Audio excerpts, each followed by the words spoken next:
હવે વાત કરીશું મધ્ય ગુજરાતમાં વરસાદના ટોપ 9 સમાચારોની। દક્ષિણ ગુજરાત ઉપરાંત મધ્ય ગુજરાતમાં પણ મેઘરાજાએ મહેર કરી છે। ખાસ કરીને ભરૂચ અને નર્મદા પંથકમાં અનરાધાર વરસાદ વરસ્યો છે। ભરૂચના નેત્રંગમાં ધોધમાર વરસાદને પગલે ધાણીખૂંટ ધોધનું રૌદ્ર સ્વરૂપ જોવા મળ્યું। વરસાદના કારણે ધોધનું સૌંદર્ય જાણે કે સોળે કળાએ ખીલી ઉઠ્યું હોય તેવા દ્રશ્યો જોવા મળ્યા।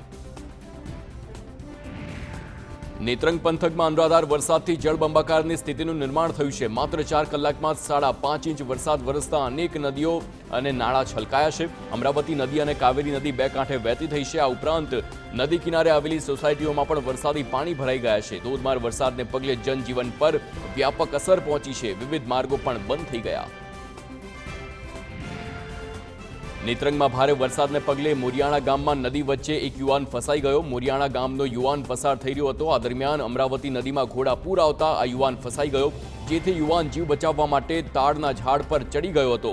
જીવ બચાવવા યુવાન અડધો કલાક સુધી ઝાડ પર લટકતો રહ્યો। ઘટનાની જાણ થતાં જ રેસ્ક્યુ ટીમ સ્થળ પર પહોંચી હતી અને રેસ્ક્યુ ઓપરેશન હાથ ધરીને યુવાનને સહી સલામત પાણીમાંથી બહાર કાઢીને તેનો જીવ બચાવાયો।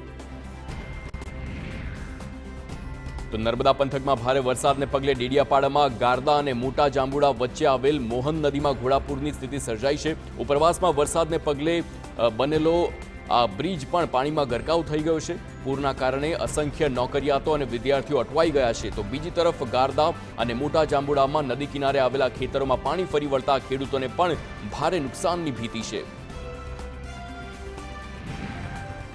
નાંદોદ તાલુકાના લાચરસ ગામમાં પાણી ફરી વળતા ગાડીઓ પાણીમાં ગરકાવ થઈ ગઈ હોય તેવા દ્રશ્યો સર્જાયા છે। સવારથી જ ધોધમાર વરસાદ વરસતા આખું લાચરસ ગામ બેટમાં ફેરવાયું છે। લાચરસ ગામ સાથે માંગરોલ, થરી, વડિયા જેવા અનેક ગામોમાં વરસાદી પાણી ભરાયા છે। લોકોના ઘર, મંદિર, ખેતરો પાણીમાં ગરકાવ થઈ ગયા। ધારાસભ્ય અને ટીડીઓ સહિતના અધિકારીઓએ ગામે પહોંચીને પરિસ્થિતિનો તાગ મેળવ્યો છે। 50થી વધુ ઘરોમાં મોટા પાયે પાણી ભરાતા મોટા પાયે નુકસાન થયું છે। તો સસ્તા અનાજની તેમજ અન્ય કરિયાણાની દુકાનોમાં પણ પાણી ફરી વળ્યા છે। તો નર્મદા પંથકમાં ભારે વરસાદને પગલે કરજણ ડેમમાં નવા નીરની આવક થઈ છે। ડેડિયાપાડા અને સાગબારામાં પણ 6 ઇંચથી વધુ વરસાદ ખાબકતા ડેમના દરવાજા ખોલવામાં આવ્યા છે। કરજણ ડેમમાંથી 30,000 ક્યુસેક પાણી છોડવામાં આવ્યું છે, જેના કારણે નદી કાંઠા વિસ્તારના 6 ગામોને એલર્ટ કરવામાં આવ્યા। બદામ, તોરાણા, ભચરવાડા, અજરપુરા, ધાનપોર ગામોનો સમાવેશ થાય છે। સાવચેતીના ભાગરૂપે એનડીઆરએફ અને એસડીઆરએફની ટીમોને પણ તૈનાત કરવામાં આવી છે।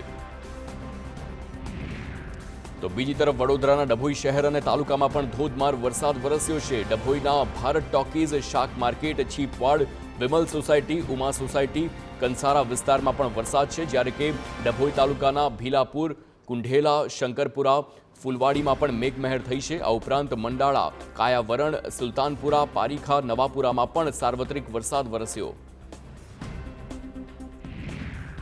આ તરફ વડોદરાના વાઘોડિયા પંથકમાં પણ અનરાધાર વરસાદ ખાબક્યો છે। વડોદરાના તવારા, ફ્લોડ, વ્યારા, વેજલપુર વિસ્તારમાં વરસાદ છે। આ ઉપરાંત પાટિયાપુરા, કાગડાપુરા સહિતના વિસ્તારોમાં પણ વરસાદ છે। વરસાદને પગલે પરિશ્રમ સોસાયટી પાસે વરસાદી પાણીનો ભરાવ થયો છે, જેના કારણે સ્થાનિક અને વાહન ચાલકોને મુશ્કેલીઓનો સામનો કરવો પડ્યો।